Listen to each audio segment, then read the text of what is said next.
Bien, reitero.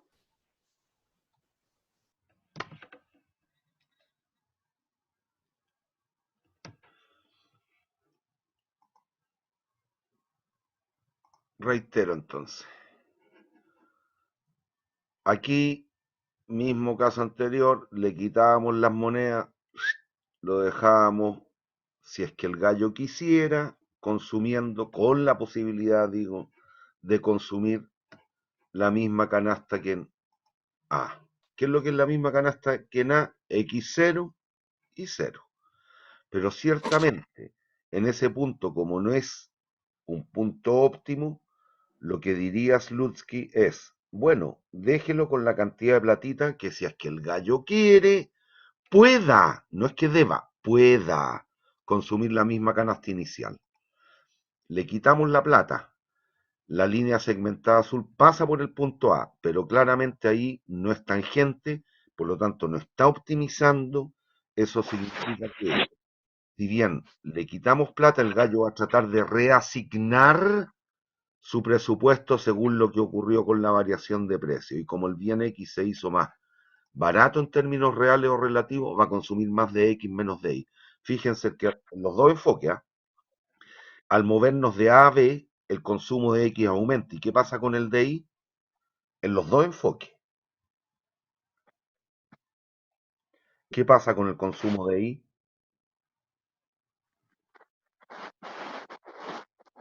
¿Me escuchan o Disminuye, no? ¿no? Esa de A a B disminuye.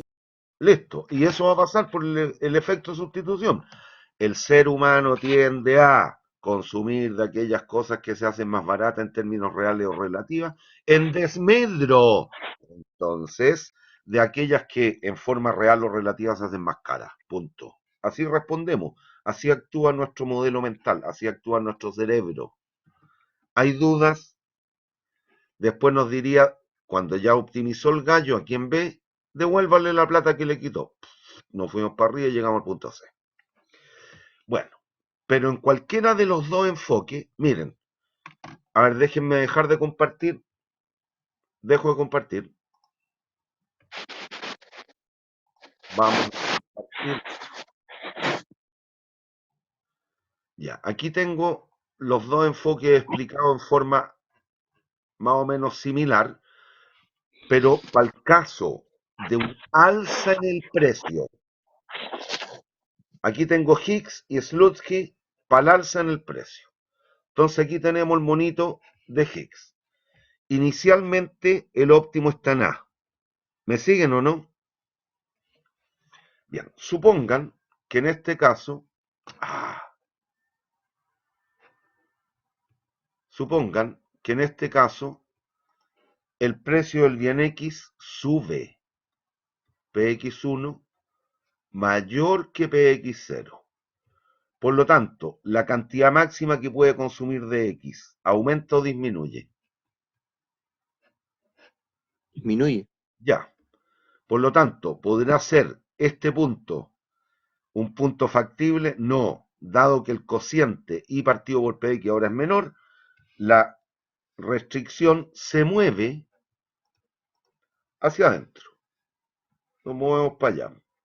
Y tenemos la línea roja. ¿Me siguen o no? ¿Podrá ser el punto A un punto óptimo, dada la nueva situación presupuestaria? No. No. El gallo se hizo más rico, más pobre. Más pobre. No tienen, cabros, no pueden dudar. Miren el espacio presupuestal. Las posibilidades de consumo aumentaron o disminuyeron. Disminuyeron. Todo esto. Por lo tanto, el gallo se hizo más rico, más pobre. Más pobre. Listo, y no pueden dudar. Bueno, ¿qué nos diría Higgs en este caso?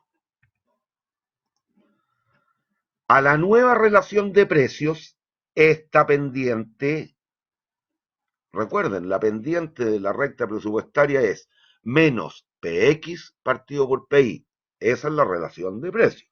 A la nueva relación de precios, dele plata. Como el gallo se hizo más pobre, ¿qué nos diría Higgs? Dele plata. Hasta que lo deje sobre el lo deje sobre el mismo nivel de satisfacción inicial. ¿Qué pasa? Ya. Dele plata. Empiezo a darle plata. Si se fijan, estoy aumentando el ingreso a la misma relación de precios vigente. Empiezo a darle plata. Hasta que lo deje sobre el mismo nivel de satisfacción inicial. Listo. Eso ocurre, si se dan cuenta ahí en el punto B, son tangentes. La recta de presupuesto ficticia, que es la línea segmentada roja, y la curva de indiferencia original, y sub 0. Listo. ¿Qué me diría Higgs? Bueno, el efecto de sustitución es la diferencia entre x2 y x0. ¿Qué nos diría después? Dado que ya determinó cuál es el cambio en la corriente de consumo, estrictamente por la variación de precio, quítele la plata que le regaló. Se la quito. Y me vengo ahí al punto C, que es el óptimo final, que es lo que medía la curva de demanda monetaria. Por lo tanto, el efecto ingreso medido en la Slutsky sería la diferencia x1 menos x2. Negativa no importa. Eso tiene que ver porque el precio aumentó, por lo tanto el gallo se hizo más pobre. Ese es el enfoque de Higgs. El de Slutsky es equivalente. Mismo caso, misma situación inicial. Al inicio el gallo está en A, aumenta el precio. Como aumentó el precio, el gallo se hizo más pobre. ¿Qué nos diría en este caso? Slutsky, dele plata, regálele plata. Le regalo plata. Hasta que si el hombre quiere, pueda consumir la misma canasta inicial. Hago pasar la línea segmentada roja por el punto A. Pero si se dan cuenta, en ese punto A se corta la curva de indiferencia con la recta de presupuesto ficticia. Por lo tanto, no puede ser un óptimo. ¿Y qué nos diría Slutsky? Quítele la plata, déjelo, si es que el gallo quiere, con la posibilidad de consumir la misma canasta inicial, que es la canasta A, X0 y 0. Que no marco el I, porque esto se mide en términos del bien que cambia. Y aquí está cambiando el precio de X, mido todo en términos de X. Déjelo en el punto A, perdón, bien digo, en el punto A, que es la misma canasta inicial. Pero como ahí es tangente la línea segmentada roja y la curva de indiferencia verde o sub 0, no es una condición de optimalidad. Entonces, ¿qué nos diría Slutsky? Permítale que optimice. Y al permitirle que optimice, el tipo encuentra un óptimo ahí en el punto B. Listo. Por lo tanto, el efecto de sustitución a Slutsky sería la diferencia x2 menos x0. Al encontrar el punto B, ¿qué nos dirías después de Slutsky? Quítele la plata que le regaló. Nos movemos para adentro, le quito renta al gallo en forma paralela. Aun cuando, como me moví para el lado, no se dan cuenta que es forma paralela. Sí, el desplazamiento está haciendo en forma paralela. Hasta que el gallo encuentre la condición de optimalidad final. Punto C. AC, curva de demanda monetaria. AB, en cualquiera de los dos casos, curva de demanda real. O a la Higgs o a la Slutsky. ¿Hay dudas? Matemáticamente les va a quedar mucho más claro. Eso les va a reforzar lo que han logrado entender. Bueno, tengo que dejar de compartir para compartir de nuevo.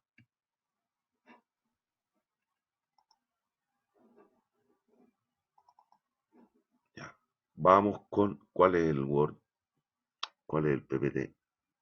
Este. Ya.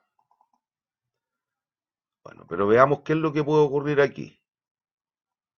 Ojo, es indistinto en cualquiera de los dos casos que lo hagamos, ¿eh? No obstante, aquí es más limpio el gráfico, entonces lo voy a hacer en este. Miren. Y entiendan lo que fue ocurriendo. Cuando pasamos de B a C, de B a C, de B a C, ¿qué es lo único que está cambiando? ¿Cambian los precios de los bienes? No. ¿Cambia la forma de las curvas de indiferencia, por lo tanto, los gustos y las expectativas? No. No. cambia el precio. Ah, ya lo dije, el precio de los bienes. Listo. ¿Qué es lo único que está cambiando en el movimiento entre B y C? El ingreso. El ingreso. Y si se dan cuenta, en este mono particular que yo tengo graficado aquí en la pizarra, el efecto ingreso es positivo o negativo. Al entregarle renta, que eso es lo que estamos haciendo. Al entregarle renta, ¿el consumo aumenta o disminuye? Aumenta el Aumenta. consumo. Aumenta, característico de un bien superior o normal. ¿Me siguen o no? Efecto ingreso positivo, bien superior o normal. Profe, Dime. en ese caso, si fuera un bien inferior, debería Bueno, disminuir. para allá voy, po. Ah, ya, perdón. ¿Hay dudas hasta ahí? No, ¿Hay dudas? Entiendan, le dimos la renta al gallo, la línea segmental azul la expresamos para afuera, ¡pa! Le entregué renta, le entregué lucas. ¿Qué pasó con el consumo? Al pasar de B a aumentó. C, ¿ah? Aumentó. Aumentó. Si aumenta el consumo dado un aumento en el ingreso, es porque el bien se trata de un bien normal o superior. Pero ¿qué hubiera pasado? ¿Qué hubiera pasado si el nuevo óptimo, el C, hubiera estado justo ahí, sobre la proyección del punto B en la nueva recta de presupuesto? ¿Qué es lo que hacemos? Le entregué las lucas al gallo. ¿Y qué pasó con el consumo? Se mantuvo. Característico de un bien Neutro. neutro.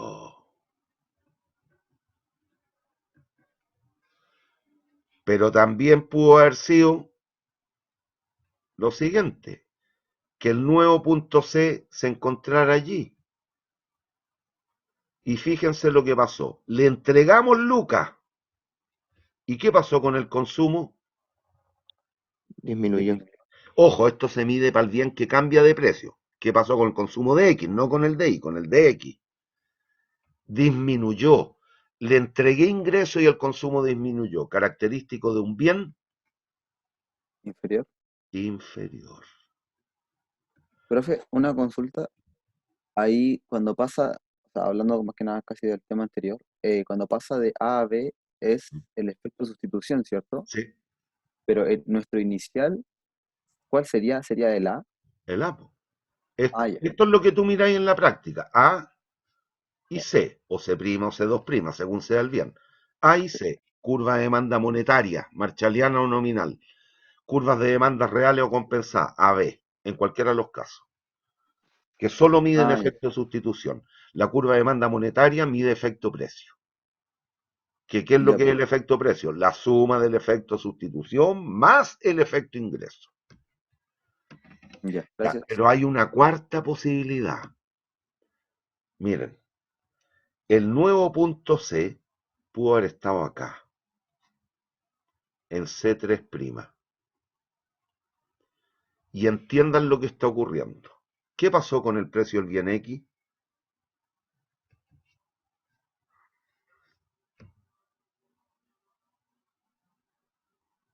Disminuyó su consumo. Disminuyó. ¿Y qué pasó con el consumo? Disminuyó también. Disminuyó. Pregúntense, ¿se cumple la ley de la demanda? No, No, se viola. Se da la paradoja de Giffen. Se da la paradoja de Giffen. Se da la paradoja de Giffen.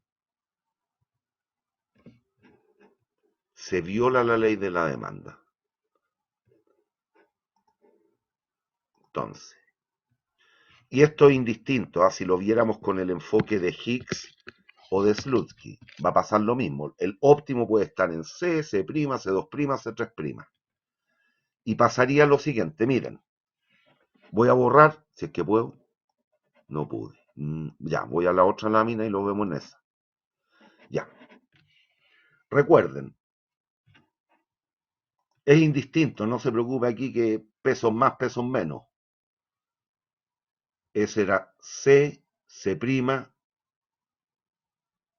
C2', C3'. ¿Me siguen o no? C', lo mismo que vi en el otro mono, en el anterior. Ya, entiendan. Si el bien es normal o superior, observen que el efecto ingreso refuerza al efecto sustitución. ¿Entienden lo que digo? Por efecto, como el gallo se hizo más rico, bajó el precio, por efecto ingreso, perdón, por efecto sustitución el consumo fue mayor y por efecto ingreso aún más. El efecto ingreso refuerza el efecto sustitución. Eso ocurre en un bien normal o superior. Si se dan cuenta, si se hubiese tratado de un bien neutro, el efecto ingreso, ¿cuánto vale en términos del consumo?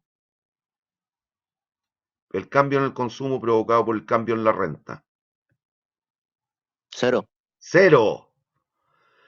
En el caso de un bien inferior, que está en el trazo proyectado AB, ahí, ¿qué es lo que pasó? Si se fijan, por efecto sustitución el consumo aumenta y por efecto ingreso el consumo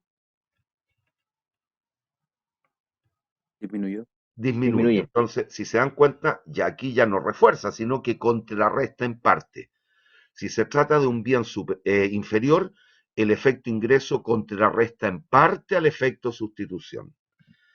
Y finalmente, si se tratara de un bien de Giffen, fíjense en magnitud.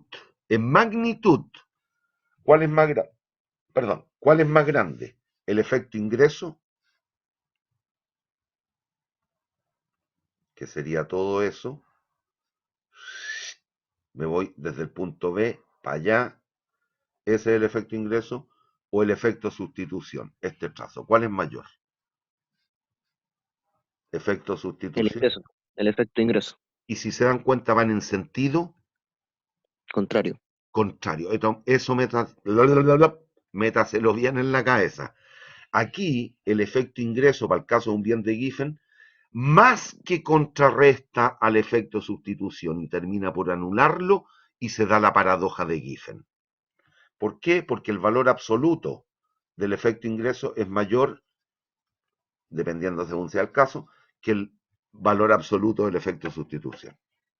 Entonces, ¿qué es lo que puede ocurrir? Lo siguiente, en términos de las curvas de demanda.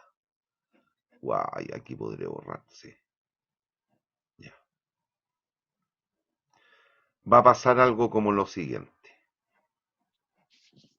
Vamos a dejarlo ahí. Este mono, el primero, es característico de un bien normal o superior. Y, según lo que veíamos recién, el efecto ingreso va a reforzar al efecto sustitución. Por lo tanto, la demanda monetaria nominal o marshalliana es más elástica que las curvas de demanda reales.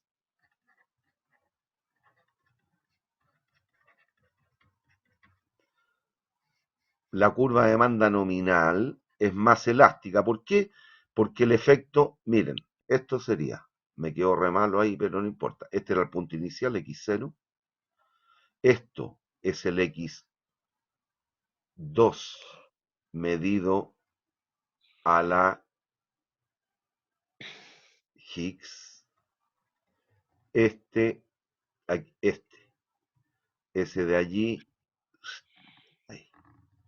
Este el X2, el X1, curva de demanda monetaria, y ahí se me está perdiendo. Ay, este, el X2, X2 a la Higgs, X2 a la Slutsky. El efecto ingreso refuerza al efecto sustitución, al tratarse de un bien superior o normal. En el caso de los bienes neutros, dado que el efecto ingreso es cero, las tres curvas de demanda coinciden. Profe, disculpe, Dime. sabe que no entendí el primero. No entendí muy bien. Lo que veíamos recién, en el caso de un bien superior, en el caso de un bien superior o normal, el efecto ingreso refuerza el efecto sustitución. Por lo tanto, a un precio cualesquiera, si es que me quedó re malo el mono, que es distinto, porque es muy... ahí. Y ahí tuve que hacer una pequeña trampa para poder agarrar ese punto, porque si no iba a ser asintótico. Ese punto inicial, el que coincide para las tres, es X0 de los monos anteriores. El que mido en la demanda nominal, es el X1. Y a ese precio, que era PX1, este era PX0, aquí, esta curva de demanda, la negrita, es la de Higgs. Esto es el X2 medido a la Higgs. Solo efecto de sustitución. Aquí en la línea verde es el X2 medido a la Slutsky. Y si se dan cuenta, estos son los efectos de sustitución. Efecto de sustitución a la Higgs, efecto de sustitución a la Slutsky. Y este es el efecto ingreso. Por lo tanto, el efecto ingreso refuerza al efecto de sustitución. En un caso es más grande que en el otro, sí, no importa, pero van en el mismo sentido. Eso. Dice, profe, Mientras que en el caso de un bien neutro, el efecto ingreso es cero, por lo tanto coinciden. Y en el caso de un bien inferior se da lo contrario. Recuerden, el efecto ingreso contrarresta en parte al efecto sustitución. Por lo tanto, la demanda nominal aquí es más inelástica que las demandas reales. Esta es la demanda nominal, la azul. Y ahí se contrarresta en parte. Por efecto sustitución, al bajar el precio, consumo más. Pero por efecto ingreso, como un bien inferior, disminuyo el consumo. Entonces, ¿qué termina ocurriendo? Que la que mide el efecto precio, que es la nominal, que es la que incluye los dos efectos, es más inelástica, es más vertical. Pero había un cuarto caso, que es la paradoja de Giffen. Aquí está. Esto es lo que ocurriría en la paradoja de Giffen. La línea precio-consumo tendría pendiente negativa. Y por lo tanto, entiendan lo que tengo en este mono.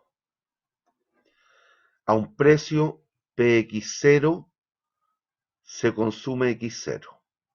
A un precio PX0 se consume X0. A un precio PX0 se consume X0. El precio baja a PX1. Perdón, el precio sube, digo. El precio sube a PX1. Por lo tanto, el espacio presupuestal disminuye y resulta, este es el óptimo inicial,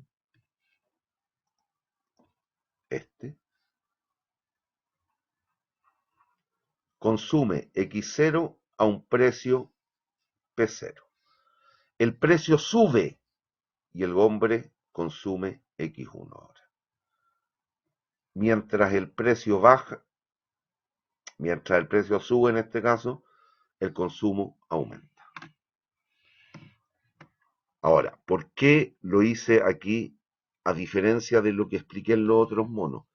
Porque la probabilidad de encontrar o verificar la existencia de un bien que se comporte como un bien de Giffen se da sobre todo o prácticamente solo cuando los precios suben, no cuando los precios bajan.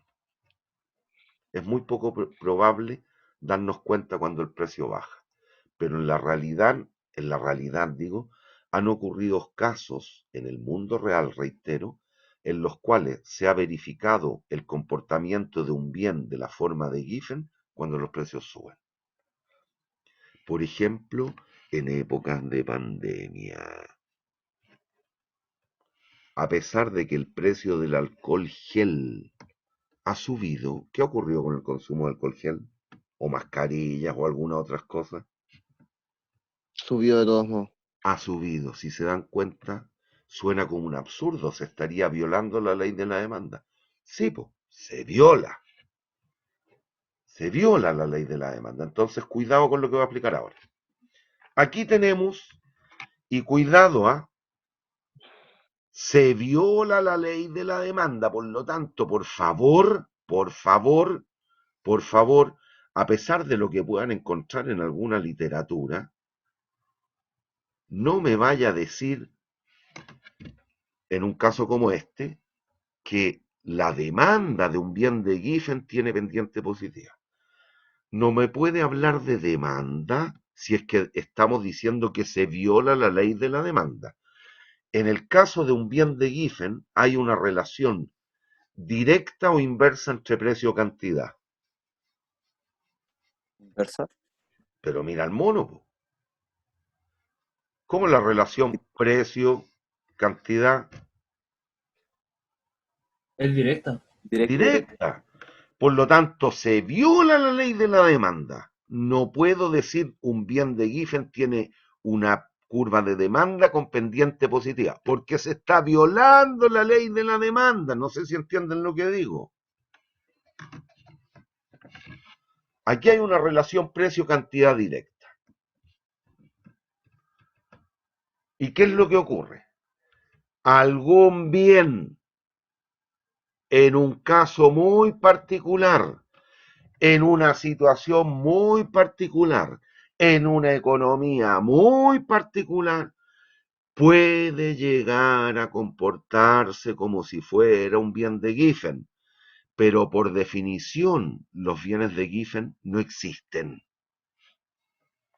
Algún bien en economía particular, caso particular, la pandemia, por ejemplo, alcohol gel, mascarilla, a pesar de que han ido aumentando de precio, el consumo ha aumentado y podría estar comportándose como si fuese un bien de Giffen, pero ciertamente no hay evidencia empírica de la existencia de los bienes de Giffen.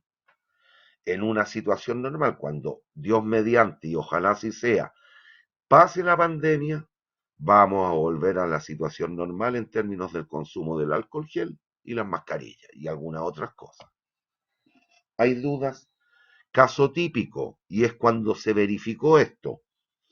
En Irlanda, para la época de la guerra civil, ocurría que la gente no tenía que comer y prácticamente se alimentaban de papas, las patatas, las papas, que es un bien, si se da cuenta, tremendamente básico.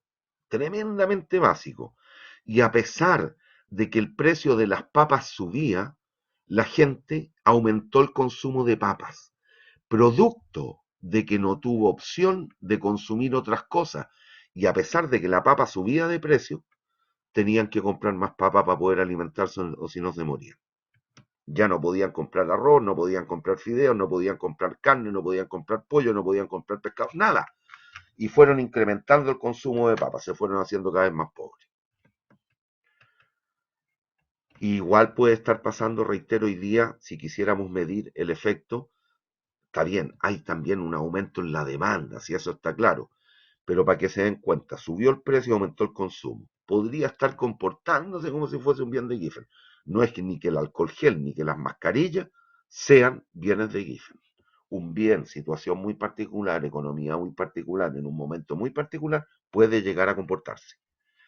Pero si hay un requisito, si se dieron cuenta, esto, esto tiene que ser básico.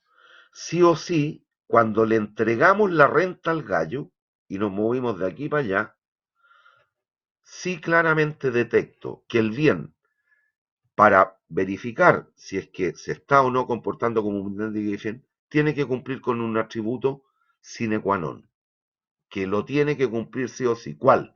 El ser un bien inferior. Un bien que sea superior desde la perspectiva de los consumidores jamás podría llegar a comportarse como un bien de Giffen. El requisito básico para llegar eventualmente a comportarse como si fuera un bien de Giffen es que debe ser un bien inferior. ¿Hay dudas? Exclusivamente uno inferior, ¿cierto? Necesariamente tiene que ser inferior. No hay otra De opción. ser otro, de ser otro no se cumple. No es. Imposible. Para un bien Ya. inferior, perdón, para un bien superior, es imposible que llegue a comportarse como bien de Giffen, a menos que tu percepción respecto de ese bien cambie en el tiempo. Bien, entonces si se dan cuenta, alcanzan a ver unas tablitas abajo en la lámina. Sí, Sí, profe. Ya, miren, aquí vamos a analizar los efectos. Si el precio de la cosa, del artículo, del bien baja, de P negativo, el precio baja, necesariamente el efecto sustitución es positivo. Como el bien se hizo más barato, la gallá, nosotros vamos a responder consumiendo más. Por lo tanto, el efecto de sustitución sí o sí nos va a llevar a incrementar el consumo. ¿Cuál es el que va a diferir o que puede eventualmente cambiar? El efecto precio. Se me perdió el lápiz. Ahí. Si el bien fuese superior o normal, por efecto ingreso, el consumo va a aumentar o disminuir, que fueron los monos que analizamos hace un rato. Bajó el aumentar. precio, se hizo más rico, el gallo va a consumir más o menos por efecto ingreso. Consume más. Listo. Por lo tanto, el efecto precio sí o sí es positivo, que es la suma de estos dos efectos. Si fuese un bien neutro, ¿cuánto vale el efecto ingreso? 0. Cero. El efecto precio será positivo, será coincidente con el efecto sustitución. Si el bien es inferior, el efecto ingreso será positivo o negativo. Negativo. Y Negativo. contrarresta en parte al efecto sustitución. Solo en parte. Por efecto sustitución consumo 5 unidades más y por efecto ingreso dejo de consumir 3 de esas 5. En términos netos termino consumiendo 2 más que al inicio. Efecto precio positivo. Listo. Bien, característico un bien inferior. Y para el caso de los bienes que no existen, pero que alguno podría llegar a comportarse, lo que va a pasar es que es un bien en extremo inferior, por tanto, el efecto ingreso es negativo y el efecto precio termina siendo negativo. Es decir, el precio bajó y termino consumiendo menos de esa cosa. Característico de un bien que se esté comportando como si fuese un bien de Giffen. Y en el caso contrario, en el alza en los precios ocurre lo contrario, que es la tabla de abajo. Y esto es importante, miren. No sé si lograron darse cuenta en los monos cuando vimos el efecto de sustitución a la Higgs o Slutsky. ¿Qué pasa esto? Bajó el precio y el efecto de sustitución medido a la Slutsky era mayor que el medido a la Higgs. Slutsky le quitaba menos plata, lo que hicimos en los monos. Le quitaba menos plata, le permitía que optimizara, la utilidad era mayor. Por lo tanto, pasa esto. En el caso de un alza en el precio, justo lo contrario. Cuando suben los precios, el gallo se hace más pobre. Entonces, ¿qué va a pasar? Esto de aquí. Que el valor absoluto del efecto de sustitución en la Slutsky va a ser menor que el de Higgs.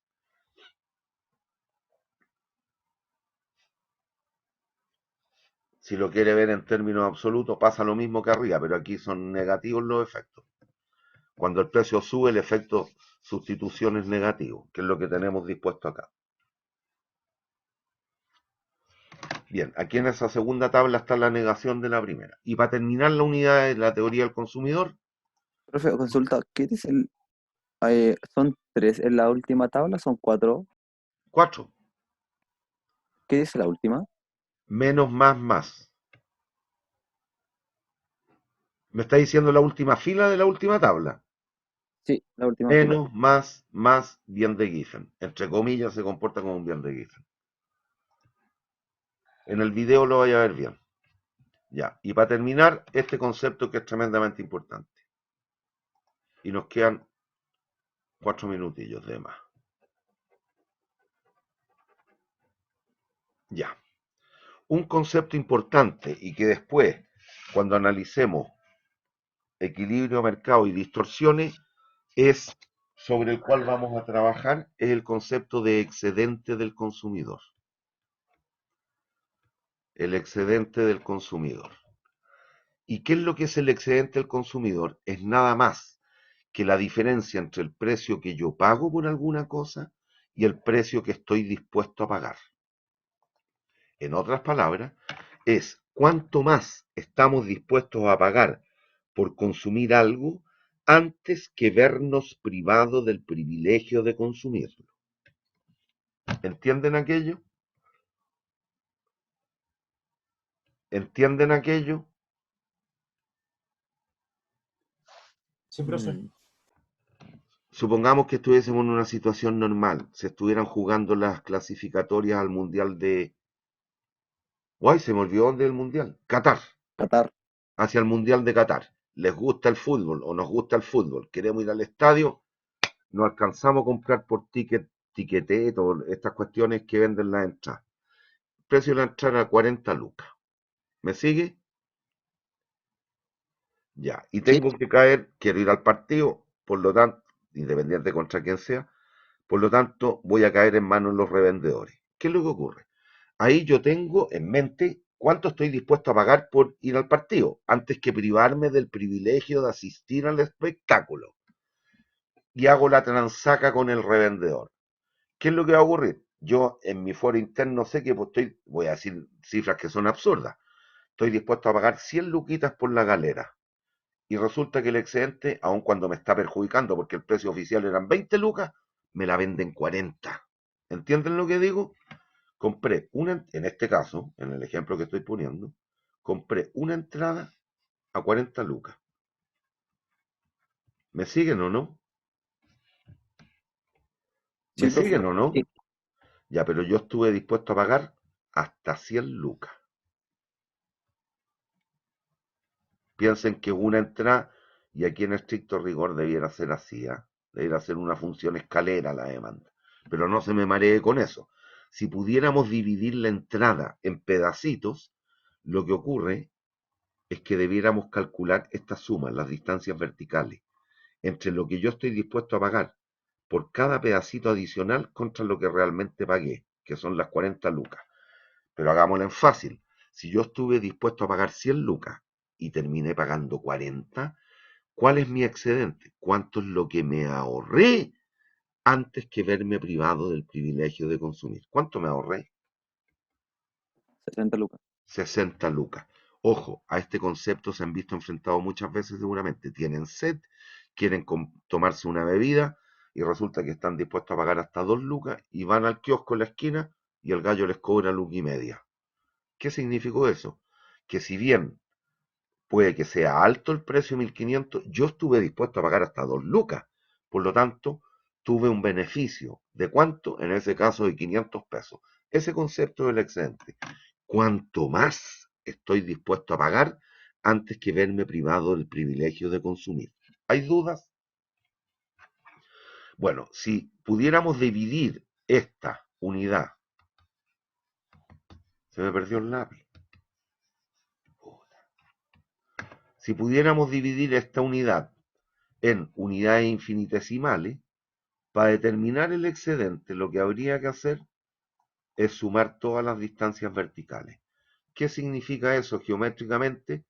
Que el excedente es esta área y es la diferencia entre la disposición a pagar, que la leo en la curva de demanda, y el precio que realmente pago. Eso de allí. Y que si se fijan, si estamos hablando del caso de la entrada, no serían 60 lucas, porque aquí la estoy dividiendo